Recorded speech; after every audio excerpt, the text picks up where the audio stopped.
Spain has warned that negotiations with the UK over the future of Gibraltar must be reached before the end of the transition period on Thursday in order to avoid a potentially turbulent hard Brexit.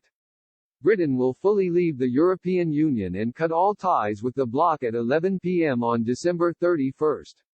On Christmas Eve, London and Brussels announced they had finally agreed to terms on a post-Brexit trade deal following several months of tense and often bitter negotiations. The deal has been given the green light by the European Parliament and is expected to pass through the House of Lords in London on Wednesday evening. But British territory Gibraltar is excluded from the trade deal reached between the UK and EU to regulate the relations that as of January 1, the EU will maintain with its former member. Sources close to the Office of Foreign Affairs Minister Arantxa González Laya claim talks have been deadlocked for the past week.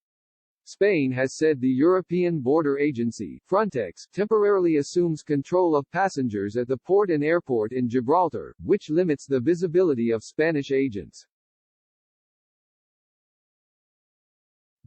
This highlights that Frontex must depend on and report to the Spanish authorities because it is Spain who will be held accountable to its partners that the Schengen rules are met in Gibraltar. But this is not yet possible as the UK is yet to sign the treaty and Gibraltar can't enforce the measures because it is not a state. Ms. González Laya has insisted Spain is ready to lift the gate to facilitate the free movement of people with Gibraltar but warned that if a deal cannot be reached with the UK, the ROC will be the only place where a hard Brexit is applied. Spain's Foreign Affairs Minister repeated the country wants an agreement that enables full mobility and promotes a space of shared prosperity on both sides of the border gate.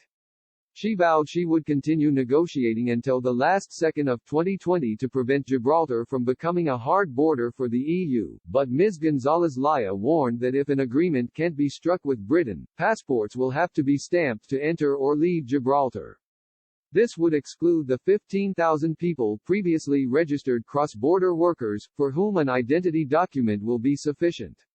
In reference to the decision from France to close the border after a new strain of the coronavirus was recently discovered in the UK, she warned, on a smaller scale, one of the consequences might be queues similar to those we have seen in Dover.